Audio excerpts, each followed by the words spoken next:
Hello, जय हिंद, नमस्कार दोस्तों। कैसे हो आप सब? उम्मीद है शानदार होंगे, एकदम बेहतरीन होंगे। तो दोस्तों, फाइनली आपने अपना एडमिट कार्ड है जो डाउनलोड कर लिया होगा।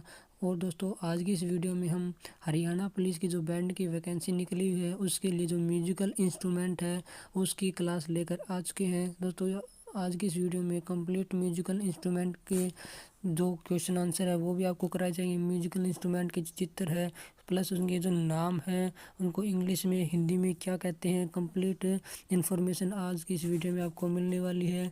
अगर दोस्तों वीडियो पसंद आए तो वीडियो को लाइक करना, चैनल को सब्सक्राइब करना और बेल आइकन को प्रेस करना ताकि फ्यूचर में आने वाले हर वीडियो का नोटिफिकेशन आपको मिलता रहे।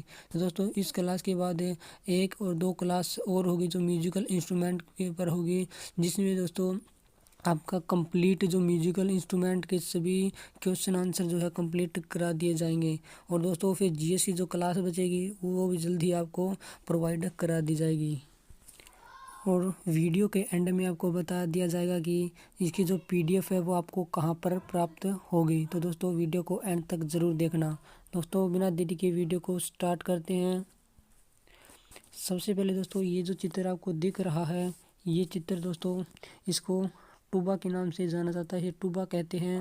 दोस्तों, अगले चित्र की बात करते हैं, ये अलगोजा और इंग्लिश में इसको बैसून कहते हैं। और अगले चित्र में सैक्सोफोन है जो दोस्तों बिगुलर की तरह ही दिखाई देता है, इंग्लिश में इसको सैक्सोफोन के नाम से जाना जाता है। आगे बात करते हैं बेंजो। दोस्तों, ये जो चित्र आपको दिखाई दे रहा है ये बेंजो का चित्र है। नेक्स्ट में दोस्तों, ये जो आपको दिखाई दे रहा है बीन बाजा है दोस्तों, इसे माउथ ऑर्गन के नाम से इंग्लिश में इसको जाना जाता है। नेक्स्ट दोस्तों, इसको तो आप जानते हो, इसको संग कहते हैं, इंग्लिश में इसको कॉन्च के नाम से जाना जाता है। नेक्स्ट दोस्तों, ये जो गिटार की तरह आपको दिखाई दे रहा है इसको हिंदी में सरोद, इंग्लिश में सरोड के नाम से इसको जाना जाता है। ये जो चित्र है नेक्स्ट, ये सितार का है, इसे सितार के नाम से जाना जाता है। और ये दोस्तों जो चित्र आपको दिखाई दे रहा है इसको इंग्लिश में जेओ एस होप के नाम से और हिंदी में मर्चंग या फिर यहूदी सारंगी के नाम से इसको जाना जाता है। नेक्स्ट दोस्तों, ये तो आप इसको जानते हो, ये गिटार है। नेक्स्ट दोस्तों, ये हमारा डमरू है, इंग्लिश में इसको प्ले ड्रम के नाम से इसको जाना जाता है। नेक्स्ट दोस्तों, ये तबले के नाम से जाना जाता है और इंग्लिश इसको टैबा कहा जाता है।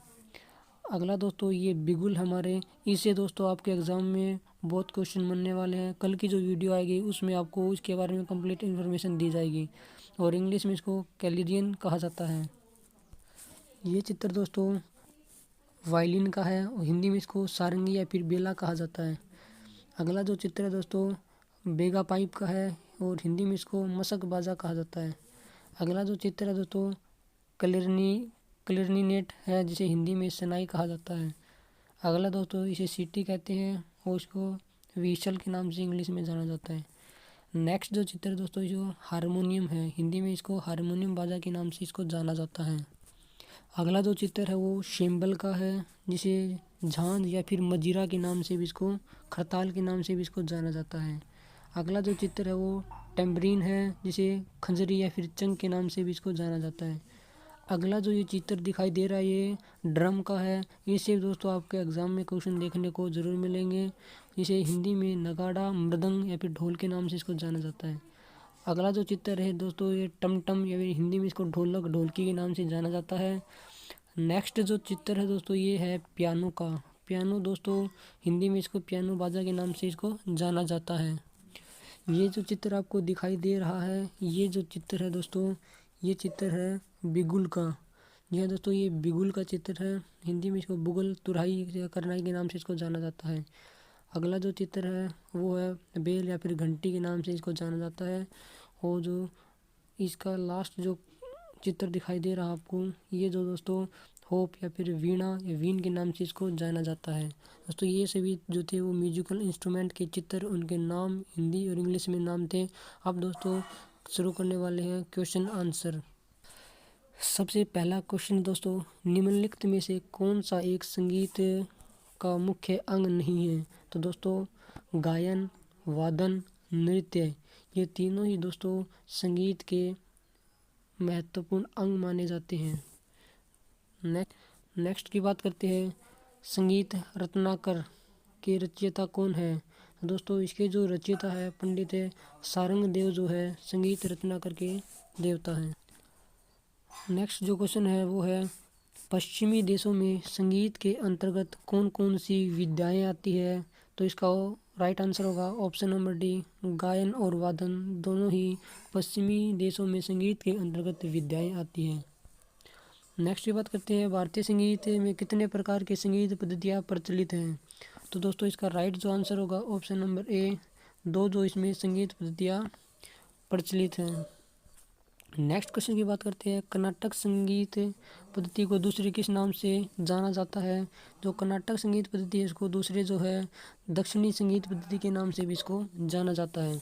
नेक्स्ट क्वेश्चन की जो बात करते हैं दोस्तों, तो वो नेक्स्ट क्वेश्चन है भाव संगीत को मुख्य कितने भागों में विभाजित किया गया है? तो भाव संगीत को मुख्य 3 भागों में इसको विभाजित किया गया है, जिसका बारे में दोस्तों सबसे पहला जो भाग है चित्रपट संगीत या फिर फिल्मी संगीत, दूसरा दोस्तों लोकगीत या फिर फोक सॉन्ग, तीसरा जो है भजन गीत है। सबसे प्राचीन संगीत सामग्री किस वेद में मिलती है? तो इसका जो राइट आंसर होगा ऑप्शन नंबर बी, सामवेद। दोस्तों गायन के नाम से भी सामवेद को जाना जाता है, जिसमें दोस्तों जो गायन संबंधी गीतों संबंधी जो कुछ साक्ष्य मिलते हैं वो हमें सामवेद से ही मिलते हैं। नाद के कितने भेद बताए गए हैं? तो नाद के दोस्तों 2 भेद बताए गए हैं। एक तो है दोस्तों आहत नाद और दूसरा है अहनत आद। दोस्तों ये जो है इसके नाद के 2 भेद बताए गए हैं। तो इसके बारे में कुछ एक्सप्लेनेशन की बात करते हैं। संगीत में प्रयुक्त होने वाली ध्वनि और उपयोग में आने वाली ध्वनि को नाद कहा जाता है। नाद 2 प्रकार के जाने जाते हैं, आहत तथा अनाहत। आहत नाद ही संगीत के लिए उपयोगी माना जाता है। संगीत का जो संबंध है वो किससे है? तो इसका राइट जो आंसर होगा ऑप्शन नंबर ए, आहत नाद से संगीत का संबंध है। नेक्स्ट की बात करते हैं। नेक्स्ट क्वेश्चन दोस्तों, भिन्न वस्तुओं द्वारा उत्पन्न नादों का भिन्नत्व नाद की खालिस्तान कहलाता है। तो ऑप्शन नंबर ए, जातियाँ कहलाता है दोस्तों। नेक्स्ट क्वेश्चन है दोस्तों, किसी निश्चित समय में आंदोलन संख्या अधिक होने पर नाद खालिस्तान होता है। दोस्तों इसका राइट जो आंसर होगा ऑप्शन नंबर ए, नाद जो हमेशा ऊंचा होता है। नेक्स्ट जो क्वेश्चन है, नाद का ऊंचा या नीचेपन की संख्या खालिस्तान पर निर्भर करती है। तो इसका जो राइट आंसर होगा ऑप्शन नंबर बी, आंदोलन पर निर्भर करती है। नेक्स्ट जो क्वेश्चन है वो दोस्तों, पेंटाटोनिक स्केल कितने स्वर सप्तक का होता है? तो इसका जो राइट आंसर होगा option number B, 5। Next question की बात करते हैं। तो नेक्स्ट क्वेश्चन है दोस्तों, निम्नलिखित में से 22 श्रुतियों में से एक है, क्या है दोस्तों? तो ऑप्शन नंबर डी इसका राइट आंसर होगा दयावंती। नेक्स्ट क्वेश्चन की बात करते हैं। नेक्स्ट जो क्वेश्चन है वो है निम्नलिखित में से श्रुति नाम को अंकित कीजिए। तो दोस्तों इसका जो राइट आंसर होगा ऑप्शन नंबर डी होगा, क्योंकि इसमें तीनों ही दोस्तों श्रुति नाम को अंकित करती है। रंजनी है, मंदा है, क्रोधा है, ये तीनों दोस्तों श्रुति के नाम को इंगित करती है। नेक्स्ट क्वेश्चन की बात करते हैं। तो दोस्तों अगला जो क्वेश्चन है वो है भारतीय संगीत में श्रुतियों की संख्या कितनी है? इसका जो राइट आंसर होगा ऑप्शन नंबर बी, 22 दोस्तों। भारतीय संगीतों में श्रुतियों की संख्या कितनी है? 22। नेक्स्ट जो प्रश्न है वो है वैदिक काल में 3 स्वरों के गान को क्या कहते थे? तो इसका जो राइट आंसर होगा ऑप्शन नंबर ए, सामिक। वैदिक काल में 3 स्वरों के गान को सामिक के नाम से जाना जाता था। नेक्स्ट क्वेश्चन की बात करते हैं। नेक्स्ट जो प्रश्न है वो है दोस्तों, साम गायकों के द्वारा सर्वप्रथम कौन से स्वरों की खोज की गई थी? इसका जो राइट आंसर होगा ऑप्शन नंबर ए, गा रे सा। गा रे सा दोस्तों इसकी जो खोज है साम गायकों के द्वारा सबसे पहले की गई थी। अगले प्रश्न की बात करते हैं। अगला जो प्रश्न है वो है वैदिक कालीन स्वर कृष्ण का आधुनिक नाम क्या है? तो इसका जो राइट आंसर होगा ऑप्शन नंबर ए, मध्यम। नेक्स्ट प्रश्न की बात करते हैं। सामगान के कितने भाग होते हैं? तो दोस्तों इसका जो राइट आंसर होगा ऑप्शन नंबर ए, सामगान के 7 भाग होते हैं। नेक्स्ट प्रश्न की बात करते हैं। अगला जो प्रश्न है दोस्तों वो है वैदिक काल में सामगान के मुख्य गायकों को क्या कहा जाता था? तो इसका जो राइट आंसर होगा वो दोस्तों ऑप्शन नंबर ए, उदाता उदाता कहा जाता था। नेक्स्ट प्रश्न की बात करते हैं। तो अगला जो प्रश्न है वो है दोस्तों, स्वर कितने प्रकार के होते हैं? तो इसका जो राइट आंसर होगा ऑप्शन नंबर ए, स्वर 2 प्रकार के होते हैं। अगला जो दोस्तों क्वेश्चन है वो है, श्रुति व स्वरों के रहने का जो स्थान है वो क्या कहलाता है? इसका जो राइट आंसर होगा option number A, gram. Next question की बात करते हैं। तो नेक्स्ट जो प्रश्न है दोस्तों वो है, पाश्चात्य संगीत में कितने स्वरांतर माने जाते हैं? तो इसका जो राइट आंसर होगा ऑप्शन नंबर डी, ये तीनों ही जो है वो उसके करेक्ट आंसर है। सबसे पहले तो semitone, major tone, minor tone, तीनों ही दोस्तों पाश्चात्य संगीत में स्वरांतर माने जाते हैं।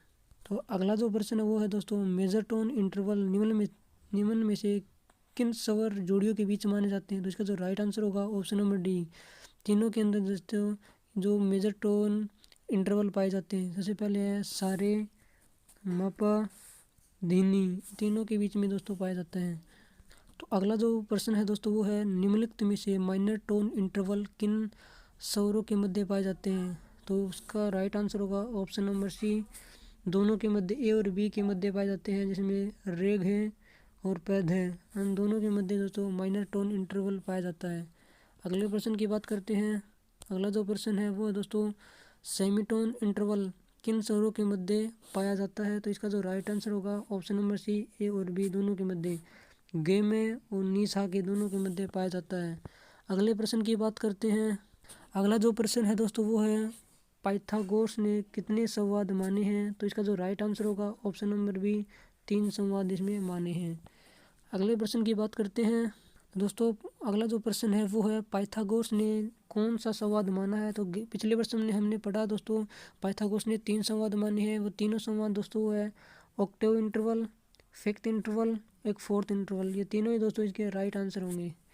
अगला जो प्रश्न है, अगले प्रश्न से पहले दोस्तों हम बात करते हैं स्वरतंत्र के प्रकार। स्वरतंत्र है दोस्तों की कौन कौन से प्रकार होते हैं? सबसे जो पहला प्रकार है यो unison interval, octave interval, fifth interval, fourth interval, minor third interval, major tone interval, minor tone interval, semitone interval, major six interval, minor six interval, और एक होता है परफेक्ट इंटरवल। ये दोस्तों स्वरतंत्र के प्रकार होते हैं। नेक्स्ट प्रश्न की बात करते हैं। अगला जो प्रश्न है दोस्तों वो है, पाश्चात्य स्वर सप्तक में दैवत्य स्वर की आंदोलन संख्या कितनी होती है? तो इसका जो राइट आंसर होगा ऑप्शन नंबर ए, 400 दोस्तों। नेक्स्ट प्रश्न की बात करते हैं।